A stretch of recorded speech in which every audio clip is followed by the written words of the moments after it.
नमस्कार, मैं हूँ रोमा और आप देख रहे हैं न्यूज़ नशा। दोस्तों, आज के शो में हम एक बेहद गंभीर मुद्दे पर चर्चा करने वाले हैं। कांग्रेस पार्टी की नेता और विपक्ष का महत्वपूर्ण चेहरा राहुल गांधी को लगातार धमकियां मिल रही हैं। अब तक 4 अलग-अलग धमकियां उन्हें मिल चुकी हैं। ये मामला बहुत ही गंभीर है और संवेदनशील है, क्योंकि उनके परिवार के 2 लोगों को पूर्व प्रधानमंत्री इंदिरा गांधी और राजीव गांधी की हत्या हो चुकी है। यह घटनाएं हमारे देश के इतिहास में अत्यंत महत्वपूर्ण है। हम किसी भी राजनीतिक दल का समर्थन नहीं करते, लेकिन ये सवाल उठता है कि आखिर क्यों एक बड़े राजनीतिक नेता को लगातार ऐसी धमकियां मिल रही हैं? क्या इसके पीछे कोई राजनीतिक षड्यंत्र है या फिर ये सुरक्षा में बड़ी चूक का मामला है? इसी गंभीर विषय पर अपने विचार साझा करने के लिए हमारे साथ जुड़ चुके हैं देश के जाने माने वरिष्ठ पत्रकार और राजनीतिक विश्लेषक। इनसे जानेंगे कि धमकियों के पीछे आखिर असली वजह क्या हो सकती है। सर नमस्कार, स्वागत है आपका। नमस्कार नमस्कार रोमा जी। सर, राहुल गांधी को लगातार धमकियां मिल रही है, इसके पीछे कौन से प्रमुख कारण हो सकते हैं? क्या ये सिर्फ राजनीतिक षड्यंत्र है या फिर कुछ और? देखिए, है तो ये पूरी तरीके से राजनीतिक ही एक एक्ट है। और जी।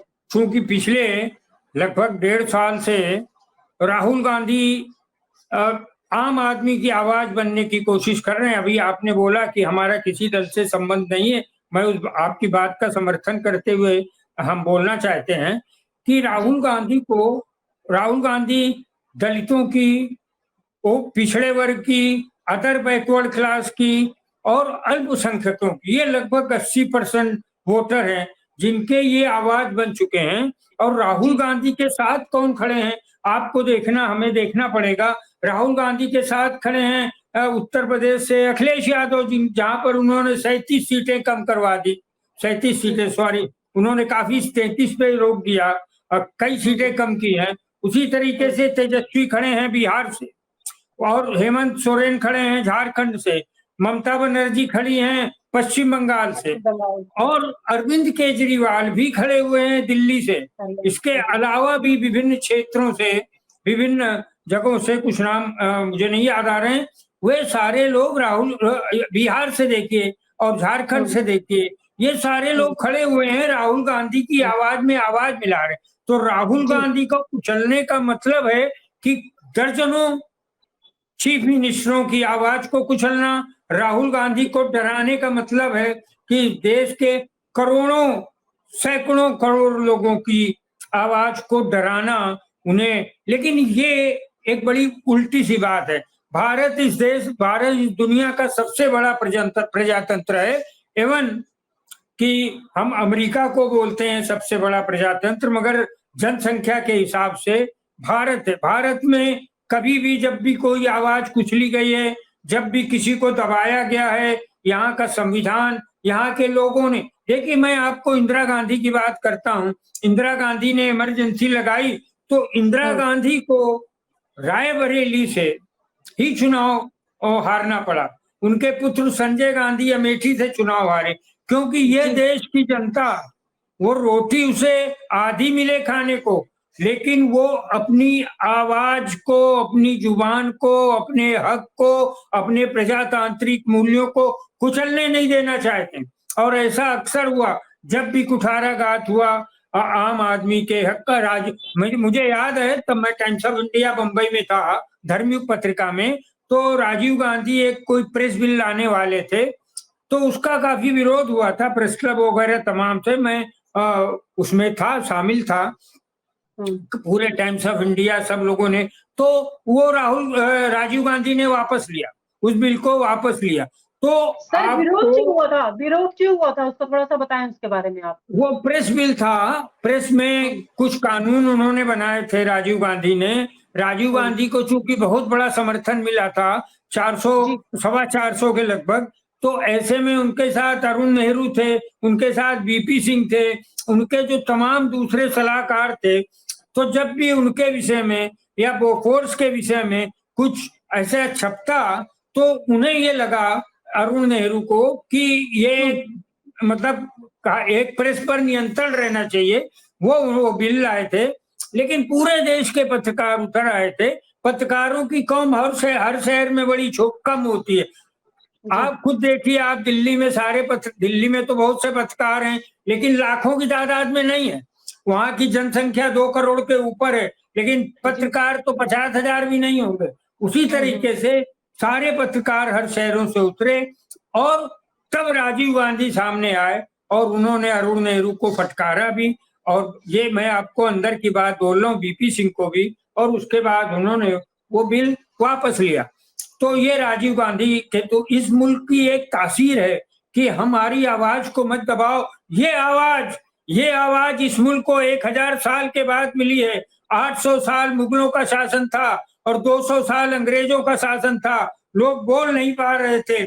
गांधी ने, नेहरू ने, पटेल ने, सुभाष ने, इन्होंने संघर्ष करके इस मुल्क को जुबान दी है। और उसी जुबान में अगर विपक्ष के नेता की जुबान काटने की बात की जाएगी तो जाहिर सी बात है कि हम आप ही नहीं हैं। आप तो अखबार की दुनिया के लोग हैं। मैं तो वाक पे जाता हूँ तो सुबह लोग मिलते हैं, कहते हैं ये क्या हो रहा है बिलाल, ये सब जगह कोई कह रहा मार देंगे, कोई कह रहा कुछ। तो मैं आपको थोड़ा बताना चाहता हूँ कि राहुल गांधी वो शख्स हैं जिनके विषय में सब आप जानते हैं, लेकिन हम आपके दर्शकों को, श्रोताओं को बताना चाहता हूं कि ये दुनिया में कैनेडी का फैमिली रहे और बहुत सारी फैमिलीज रहे, लेकिन प्रजातांत्रिक देश में, भारत में, नेहरू गांधी परिवार एक ऐसा परिवार है जिसने मुल्क के लिए शहादत दी। जो शहीद हुए हैं वो इंदिरा गांधी शहीद हुई, राजीव गांधी शहीद हुए। राजीव गांधी ने शांति वार्ता प्रारंभ की थी लंका के तमाम लोगों के साथ और उनकी हत्या की गई। उसी तरीके से इंदिरा गांधी ने भी मुल्क की तरक्की के लिए बहुत सारे काम किए। मैं शायद पिछली बार गिनाया था, मैं आपको फिर गिना रहा हूँ कि बैंकों से आज लोन मिलता है, हम लोग घरों के मालिक बन पाते हैं। क्यों बन पाते हैं? हम लोग गाड़ियां खरीद पाते हैं। क्यों बन पाते हैं? हमारे बच्चे हायर एजुकेशन में जाते हैं, तो अगर जाते हैं तो हमें लोन की जरूरत पड़ती है। तो वो इंदिरा गांधी ने जब सेठों से, बड़ौदा के महाराज की बैंक ऑफ बड़ौदा थी, उसी तरीके से बहुत सारी बैंकें दूसरों की थी, वो बैंकें छीनी और उनका राष्ट्रीयकरण दिया और बोला कि हमारे देश के लोगों को उनको लोन दो और विकास के काम करें। तो इंदिरा गांधी का मर्डर किया गया, प्रिवी परशीना इसलिए मर्डर किया गया। तो आज मुल्क देखिए, मैं आपको बताऊं, राहुल गांधी केवल ऐसा नहीं कि आप डेमोक्रेसी की चिंता कर रहे हैं। जो बाहर युवक हैं, युवतियां हैं, वो हम लोग को यहाँ मिलते हैं रोज, तो वो उनको ये क्या हो रहा है, राहुल गांधी को क्यों ऐसा बोल रहे हैं? राहुल गांधी तो अच्छी बात कर रहा है, वो हमारे लिए नौकरी की बात कर रहा है। वो बोल रहा है कि नौकरी दो और कह रहे हैं हम इसको जो है मार देंगे। जो दादी की हालत हुई थी, दादी को, आप महिला हैं मैडम, किसी भी महिला का जो है महिला का शरीर जो है वो 16 श्रृंगार के लिए बना होता है। किसी महिला का एक सौंदर्य, शारीरिक सौंदर्य होता है। और इंदिरा गांधी एक बहुत सुदर्शन महिला थी। वो शांति निकेतन में पढ़ती थी, वो रविन्द्रनाथ टैगोर की प्रिय शिष्या थी। मैं तो इंदिरा गांधी के बोलूं, इंदिरा गांधी ने कला के लिए बहुत कुछ किया। वो एक सुदर्शन महिला को 16 श्रृंगार में जाने की जगह उन्होंने 32 गोलियां पहना दी, 32 गोलियां उसके शरीर में भेज दी। और उसके बाद आपको बताया कि किस ढंग से राजीव गांधी ने शपथ ली। राजीव गांधी ने शांति वार्ता का प्रारंभ किया और शांति वार्ता की जगह उनको बम से, मैं मतलब कई बार आप भी किसी की पुत्री हैं, हम सब भी किसी के पुत्र पुत्री हैं। अगर पुत्री को, आप बड़ी इमोशनल बात कह रहा हूं, मैं प्रियंका गांधी की बात कह रहा हूं। मैं उस समय दिल्ली में था कि किस ढंग से प्रियंका गांधी ने पिता के लाश को जूते से पहचाना थी, ये मेरे पापा है। और उन्होंने अभी पिछले दिनों भाषण दिया था, मैं अपने पापा को टुकड़ों में लेकर आई थी, किसी बेटी के लिए, बेटे के लिए भी। ये कैसे दर्दनाक दृश्य हैं। ये दर्दनाक दृश्य आज क्या फिर दोहराए जाएंगे? आज क्या फिर राहुल गांधी को इस ढंग की धमकी दी जाए? वही बात इंदिरा गांधी जी को भी धमकियां मिली थी, उसके बावजूद उनकी हत्या हो गई। अब उसी तरीके से राहुल गांधी को भी धमकियां मिल रही हैं, तो इस मैटर को सीरियस क्यों नहीं लिया जा रहा? क्यों नहीं इस पे कोई एक्शन लिया जा रहा है? और धमकी देने वाले कौन लोग हैं, किस वजह से वो धमकियां दे रहे हैं? बिल्कुल सही बात है, आपने बिल्कुल सही बात कही कि धमकियों के बाद हत्या होती है। दोनों के साथ ऐसा हुआ था। राजीव गांधी को भी पहले श्रीलंका में गए थे तो उनको एक बंदूक से मतलब मारा गया था, एक लाठी समझकर। तो वो दृश्य हमको आपको याद है। तो उन्होंने शांति वार्ता की पहल की। तो ये धमकियों के बाद मर्डर होना, शहीद शहादत देना, ये राहुल गांधी के साथ शुरू हो गया। राहुल गांधी क्या कर रहे हैं? राहुल गांधी को प्रधानमंत्री नहीं बनना है। राहुल गांधी को प्रधानमंत्री बनना होता तो मुझे वो दिन और वो सब नोट है मेरे पास, जब मनमोहन सिंह ने 7 साल के बाद बोला था और मंच पे बोला था कि राहुल गांधी को अब आगे आना चाहिए और उन्हें प्रधानमंत्री पद की शपथ लेनी चाहिए। वह अजीब लोग हैं ये। सोनिया गांधी प्रधानमंत्री पद की शपथ नहीं लेती हैं और वो राहुल गांधी प्रधानमंत्री पद की शपथ नहीं लेते। उन्हें अगर प्रधानमंत्री पद का लालच हो, ये डरे हुए हैं कि अब इनके हाथ से सब कुछ जा रहा है, इनके हाथ से सत्ता जा रही है। एक चीज मैं कहना चाहता हूं कि मुझे नहीं लगता है कि ये बिना किसी शह के ऐसी बातें की जाएं, क्योंकि अगर शह नहीं है, अगर रवनीत सिंह बोलता है, वो पूर्व विधायक, वो अगर ये उसको दिल्ली में अगले साल चुनाव लड़ना है। रवनीत सिंह जो दिल्ली का पूर्व विधायक था भाजपा का, वो उसको चुनाव लड़ना है अगले साल। अब उसको चुनाव लड़ने के लिए तुम्हें राहुल गांधी को ये बोलना है कि तुमको भी हम चीथड़ों में, जैसे तुम्हारी दादी को किया था वैसे करेंगे, ऐसे चुनाव जीत लेंगे। ऐसे चुनाव इसलिए उन्हें लगता है कि दिल्ली के सिख उनके समर्थन में होंगे। जी नहीं, तमाम पंजाब और दिल्ली के सिख सामने आए कि हम लोगों ने ये सब, हम लोग इन सब बातों के पक्ष में नहीं है। और सिख आए सामने, कैसे आए? पंजाब में भी सरकार बनाई सिखों ने, कांग्रेस की, इनके हत्या के बाद इंदिरा गांधी की, और उसके बाद मनमोहन सिंह को भी कांग्रेस ने प्रधानमंत्री बनाया। तो सिखों ने, सिख न तो इस धमकी के साथ हैं, सिख जो है हमेशा से इस समय राहुल गांधी के पक्ष में खड़े हुए हैं। और दूसरी धमकी आई यहाँ से, महाराष्ट्र से जवान काटने की और 11 लाख रुपए। और एक धमकी जो और आई कि पंजाब के मंत्री, अभी देखिए ये धमकियां बड़ी खतरनाक हैं। पंजाब का एक मंत्री वो ये बोलता है कि राहुल गांधी आतंकवादी। बताइए, राहुल गांधी आतंकवादी हैं? इनकी दादी के पिता 9.5 साल जेल में थे कि भारत माता की हथकड़ियां गुलामी की चूटे, वो आतंकवादी है? ये मुल्क को अपने खून से, अपने सजाओं से सींचने वाले इन लोगों को बोलते हैं आप आतंकवादी हैं, हम आपकी जो है जुबान काट लेंगे। तो ये एक और सबसे देखिए, इसमें जो आपका प्रश्न है उसका उत्तर है ये कि इसकी भर्त्सना करनी चाहिए, होम मिनिस्टर को बोलना चाहिए कि ये सब क्या है धमकियां। अब ये 4 लोगों के खिलाफ जो रिपोर्ट लिखाई है, उत्तर प्रदेश के भी एक मंत्री ने कुछ धमकी दी है, तो इनकी निंदा करनी चाहिए। सरकार को कम से कम जिनके खिलाफ रिपोर्ट लिखाई है उनको थाने पहुंचकर एक बार, हम नहीं चाहते कि उनको अरेस्ट करो, है ना, हम ये चाहते हैं कि राहुल गांधी को या किसी को भी इस ढंग की हत्या की धमकी से, अभी प्रधानमंत्री जी ने क्या कहा कि लोग मुझे गाली देते हैं, पिछले दिनों बोला था, और 91 गालियां दी। और उन्होंने क्या कहा कि लोग मेरी खिल्ली उड़ाते हैं परसों। अरे तो आप जब इस ढंग का शासन सामने आएगा तो युवा लोग खिल्ली नहीं उड़ाएंगे कि कैसा शासन है साहब? आपके राज्य में राम मंदिर में झाड़ू पोछा करने वाली लड़की के साथ भाजपा के लोग दुराचार करते हैं। आपके दुराचार करने वाले काशी, और मैं खाली 2 ही बातें कर रहा हूँ, काशी का और अयोध्या का। और काशी में जिन्होंने IIT, अरे रोमा जी, IIT में सिलेक्शन बड़ा मुश्किल है।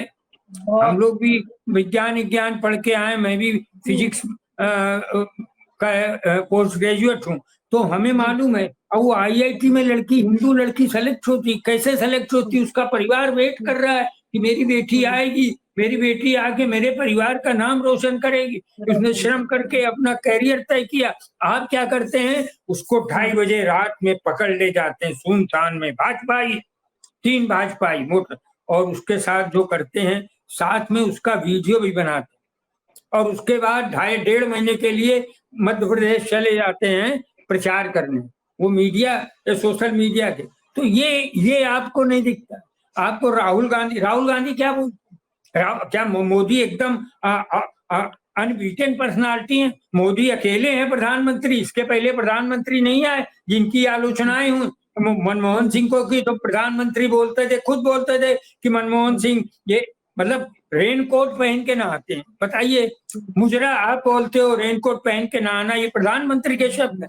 फिर भी चलिए, लेकिन कम से कम आपको ऐसी बातों की शह नहीं देनी चाहिए। वो राहुल गांधी हो या वो कोई और भी नेता, आप अगर ये दिखाना चाहते हैं कि ममता तुम हट जाओ, अखिलेश तुम हट जाओ, हेमंत सोरेन तुम हट जाओ, अरविंद केजरीवाल तुम हट जाओ, फला तुम हट जाओ, मोदी जी के इन एक्शन का कोई प्रभाव नहीं पड़ता। इन्हें चाहिए कि होम मिनिस्टर को चाहिए कि इनके खिलाफ एक्शन लें, और इनको अपना कम से कम बयान, हालांकि ये क्राइम है, इस क्राइम की सजा है, लीगली कोर्ट के सामने जाना चाहिए, लेकिन जब एफआईआर हुई है, और इनको चाहिए बैठकर वो आकर पुलिस स्टेशन में ये लोगों को क्षमा मांगनी चाहिए कि इन्होंने ऐसे वक्तव्य दिए। सर, ये वरना धमकियां मिल रही हैं, ये जो धमकियां मिल रही हैं, इसमें आम जनता को और मीडिया को क्या एक्शन लेना चाहिए?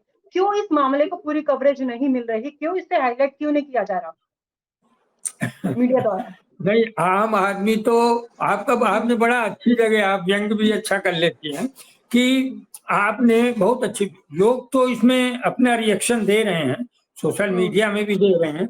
आपने जो व्यंग किया कि मीडिया, अभी मीडिया क्या करेगी बताइए? आज तक, अभी से 1 साल पहले तक घाटे में चल रहा था, अचानक लोकसभा चुनाव में एकदम ठीक हुआ, सुधीर चौधरी को भी बुला लिया, उनको भी बुला लिया, सारे अपॉइंटमेंट कर दिए, जितने लोग कांग्रेस को गाली देते हैं उनको बुला के वहां रख लिया, और बड़ी बड़ी सैलरीज पर रख लिया। तो अब वो मीडिया जहां पर ये जाते हैं माननीय मोदी जी, और बैठते हैं इधर अंजना कश्यप, इधर श्वेता सिंह, इधर आपने वो चित्र देखा कलीपुरी और अरुणपुरी के बीच में। नहीं, ठीक है, आप प्रधानमंत्री कहीं आ भी जा सकते हैं, लेकिन इस ढंग से मीडिया में जाना और उसके बाद उन्हीं के पक्ष की खबरें दिखाना, और विपक्ष की खबरों को नकारात्मक क्यों नहीं दिखाते हैं आप?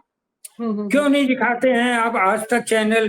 क्यों नहीं दिखाते हैं एबीपी न्यूज? क्यों नहीं दिखाते हैं दूसरे तमाम लोग? क्या छुपाना चाहते हैं आप? इन धमकियों को इतना साधारण समझ लेते हैं, इन धमकियों को इतना साधारण।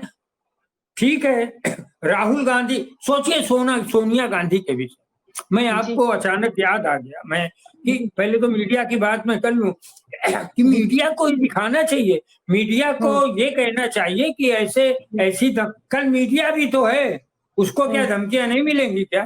कब तक तुम मोदी जी के जो है पीछे छुप के चलोगे? कभी ना कभी तो तुम्हें भी धमकियां मिलेंगी आके, और सिर्फ धमकियां ही नहीं मिलेंगी, ऐसे ही वाक्य भी फेस करने पड़ेंगे, सोशल मीडिया में करने पड़ते हैं। मैं आपसे बोलना चाहता तो सोनिया गांधी के विषय में सोचिए। सोनिया गांधी जिन्होंने जब इनको गोली मारी गई थी, इनको इंदिरा गांधी को, तो सोनिया गांधी घर पे थी, और सोनिया गांधी जो है उनको कार में लेके बैठी, वो घरेलू कपड़े में थी, और लेके सफदरजंग अस्पताल की ओर भागी थी। उनकी गोद में इंदिरा गांधी ने दम तोड़ा था, और उसके बाद राजीव गांधी को शपथ लेनी थी, उनके पति सास मरी। मैं तो सोनिया गांधी के विषय में कभी सोचता हूँ, सोनिया गांधी को जर्सी गाय, फला गाय, भैया बोलते हैं, कांग्रेस की विधवा बोलते हैं, शर्म आनी चाहिए। वो उस सास को लेकर लहूलुहान गाउन के साथ अस्पताल पहुंचती हैं, फिर राजीव गांधी उनके पति शपथ लेते हैं। उनको मैंने बताया ना, वो जूते से पहचानते हैं, टुकड़ों में उनकी लाश घर आई थी, और जब उनकी लाश घर आई, उसके थोड़ा पहले ही जो थ्रेट था, जो थ्रेट है, जो हत्या की धमकी है, वो राहुल गांधी उसकी वजह से विदेश में पढ़ रहे थे। तो राहुल गांधी, इधर मर्डर हुआ, शहादत हुई राजीव गांधी की, उधर उधर मतलब गई प्रियंका गांधी राहुल गांधी को लेने एयरपोर्ट में, दिल्ली के एयरपोर्ट राहुल को लेके आई। एक एक बच्चा भाग रहा है, एक नाबालिग बच्चा ही होंगे उस समय, और वो भाग रहा है कि मेरे पिता, थोड़े दिन पहले दादी मरी, अभी पिता को ढूंढ, पिता। और ये तो सोचिए, मैं तो प्रियंका गांधी का बोलता हूँ कि प्रियंका गांधी के धैर्य को देखो। प्रियंका गांधी माँ को संभाल रही थी, रो नहीं पाई प्रियंका गांधी। मैं बोल रहा हूँ, प्रियंका गांधी रो नहीं पाई। प्रियंका गांधी माँ को संभालते संभालते एयरपोर्ट भागी और राहुल गांधी को जाके लेकर आई। और उसके बाद वो वहां पर राजीव के शव को, है ना, कैसे कैसे, मैं शब्द भी नहीं है कि बताएं। तो उस परिवार के तीसरे व्यक्ति को अगर धमकी, इस परिवार से आपको इतनी अगर दुश्मनी थी, तो आपने इस परिवार की एक और महिला है मेनका गांधी, उनको मंत्री क्यों बनाया? जी। अगर ये परिवार इतना खराब है तो आपने उनको मंत्री क्यों बनाया? मेनका गांधी चुप थी, उन्होंने जुबान सिल ली थी, इसलिए वो मंत्री बनी रही। अंत में आपने क्या किया, उनका हाल उसी। अब राहुल गांधी चुप नहीं है। राहुल गांधी के महात्मा, राहुल गांधी के जो माँ के गुरु, तो मैंने तो, हम लोगों ने तो देखी है इंदिरा गांधी और बापू की फोटो। इंदिरा गांधी के पास जाती थी छोटी सी प्रियदर्शिनी इंदिरा गांधी, उन्होंने बापू से सीखा। इंदिरा गांधी ने रविन्द्रनाथ टैगोर से सीखा। वो कला प्रेमी भी हैं, कभी बात चली तो उनके, तभी तो उन्होंने FTII, NSD और संगीत नाट्य अकादमी इंदिरा गांधी ने खोज। इन लोग को खाली लड़ाई करनी है, मारपीट करनी, हिंदू मुस्लिम करना है, कला, भाषा, परिधान, भोजन, इन सब पे ही विवाद करने हैं। तो ये है रोमा जी कि इनकी भर्त्सना होनी चाहिए सरकार की ओर से, इसकी निंदा होनी चाहिए होम मिनिस्टर की ओर से। बल्कि हम तो चाहेंगे, देखिए LOP एक गवर्नमेंट का हिस्सा होता है, विपक्ष का जो नेता होता है उसे मंत्री पद मिलता है, और वो सरकार का पार्ट होता है, सरकार का हिस्सा है। तो मोदी जी को चाहिए कि आपका जो पार्टनर है, आपका एक बड़ा पार्ट है सरकार का, आपको बोलना चाहिए अपने लोगों से कि भाई आप इस ढंग के, तो शायद मोदी जी का आप बोलिए कि आप इस ढंग के शब्दों का इस्तेमाल राहुल के लिए मत करिए, वो विपक्ष के नेता हैं, हमारी उनसे वैचारिक मतभेद हैं, लेकिन मगर अब मोदी जी कुछ कहीं करने हैं। और आज रिपोर्ट हुए, अब देखना है कि अमित शाह क्या करेंगे। लेकिन ये बड़ा दुर्भाग्यपूर्ण है कि इस ढंग से राहुल गांधी को चारों तरफ से घेर कर आज मुल्क के युवा सोच रहे हैं कि अगर इनकी भी शहादत हो गई तो हमारी आवाज को अब कौन इस देश में बुलंद करे। तो जिस तरीके से धमकियां लगातार मिल रही हैं, क्या इन धमकियों का प्रभाव राहुल गांधी की राजनीतिक गतिविधियों और उनके समर्थकों पर भी पड़ेगा क्या? जी, मैं बहुत अच्छा, ये आप जहां तक मैं जानता हूं, निजी रूप से जानता, पर्सनली पढ़ा तो है, मैंने जाना है कि राहुल गांधी इस समय साहस के पर्याय हैं। राहुल गांधी बता तो रहे, जब हम अपने पिता को टुकड़ों में देख लेते हैं, राहुल गांधी को आप सोचिए, बड़ा अच्छा आप मुझे एक जगह ले गए। राहुल गांधी आइडेंटिफाई करते हैं अपने दर्द को। राहुल गांधी ने शादी नहीं की अब तक, क्यों नहीं की? राहुल गांधी के अंदर इतना दर्द है समाज के लिए। राहुल गांधी ने अरे हम आप हैं, अपनी माँ के लिए हमें कोई कुछ बोल दे, सेना वेना का बड़ा अफसर झापड़ मार दे, बहुत नॉर्मल बात कर रहा हूँ। शादी को लेकर तो विपक्ष ने बहुत से सवाल उठाए हैं, उस पर क्या कहेंगे आप? नहीं, राहुल गांधी, देखिए उनकी शादी का क्या है, शादी तो बड़ी पर्सनल चीज होती है, लेकिन मुझे ये मालूम है, बहुत चीजें जानते हैं, बहुत चीजें बताते हैं पर्सनल लेवल पर, तो इस बारे में थोड़ा बताइए ना हमारे दर्शकों को। नहीं, देखिए मैं अभी जैसे राहुल गांधी के विषय में, मैं तो प्रणति शिंदे के परिवार को भी जानता हूँ, उनके जो पिता हैं वो मेरे एकदम फादर मतलब फादरली व्यक्ति हैं, मेरे बड़े अच्छे निकटतम कई वर्षों से प्रणीत वगैरह। तो उनका नाम अभी चलता है, कभी वहां से चलता है, विदेश की कोई उनकी एक मित्र हैं। और तो अभी इन सारे निर्णयों में देखिए, हम आपको बहुत बोले कि मैं अथॉरिटियन मतलब नहीं बोल सकता कुछ, लेकिन जी, जी। ये बात उनका परिवार बोल सकता है। और राहुल गांधी, देखिए राहुल गांधी के पास बहुत बड़ी बात है। मैं शादी कभी-कभी तो मेरे महबूब कहीं और मिला कर मुझको, है ना? ऐसे बहुत सारे गीत आए हैं कि पहले इन सबके लिए, देखिए ये नीरज का गीत याद आया, पहले इन सबके लिए एक इमारत गढ़ दूं, फिर तेरी मांग सितारों से भरी जाएगी, आज तो तेरे बिना नींद नहीं आएगी। ये उसका गाना है, कारवां गुजर गया वो फिल्म का। तो ये राहुल गांधी देश के प्रति अपनी एक जिम्मेदारी महसूस करते हैं और इसलिए वो जाते हैं मोटर मैकेनिक के पास। वो जूता सिलते हैं, बताइए जूता सिल, ये दर्द से भरा एक एक दिल है जो दर्दमंदों के करीब जाके आइडेंटिफाई कर रहा है। रोमा जी बात समझिए, उनके लिए शादी कितनी जरूरी है। हम आप कभी फिर ये पर्सनल मैटर पे एक बार हम बात करेंगे, कभी किसी और बात। हाँ इस पे एक पूरा सा बनाएंगे, है ना? अभी उसी और मुद्दे को कंटिन्यू राहुल रखते गांधी हैं। को, हैं अभी उसी मुद्दे राहुल को गांधी, कंटिन्यू रखते हैं। हाँ तो राहुल गांधी छोटे छोटे लोगों से मिलते हैं, इसलिए नहीं मिलते हैं, एक तो उनका स्वभाव है ऐसे, लेकिन वो दर्द इतना है उनके अंदर कि वो जाते उन लोगों के बीच आइडेंटिफाई करते हैं उनके कि इनके पुरखे जो हैं, इनके पुरखों को मेरी दादी ने बसाया था। अभी जब उसमें यात्रा, मैं थोड़ा भावुक हो जाता हूँ, मैं यात्रा में था, तो जब वो यात्रा में एक वृद्ध महिला आई, उसके हाथ में 2-3 खीरे थे। जी।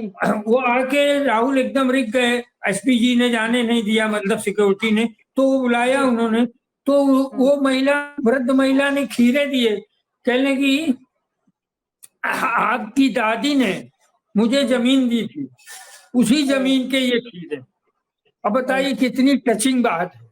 तो राहुल गांधी के जो जो तमाम आंसू, देखिए एक चीज और बोलूं मैं, अचानक फिर आपकी बातों से याद आ जाती है कि इंदिरा गांधी ने इनको दोनों को बोला है, राहुल गांधी को और प्रियंका गांधी को, ये हाईलाइट करिए कि राहुल गांधी को, प्रियंका गांधी को बचपन में इंदिरा गांधी ने बोला था, सो इनको भी बोला होगा, राजीव और संजय को, कि राजा के, हालांकि राजा शब्द इस्तेमाल हुआ है में, कि जो शासक है, जो प्रजा का रक्षक है ना, उसके आंसू प्रजा नहीं देखनी चाहिए, उसके दर्द को प्रजा, मतलब एक रोता हुआ राजा नहीं जाना चाहिए अपनी प्रजा के बीच में। हालांकि राजा और प्रजा एक सामंतशाही शब्द है, लेकिन ये राहुल गांधी को भी मालूम है कि उनके अंदर जो जो दर्द है, जो रुदन है, जो करुणा है, जो पीड़ा है,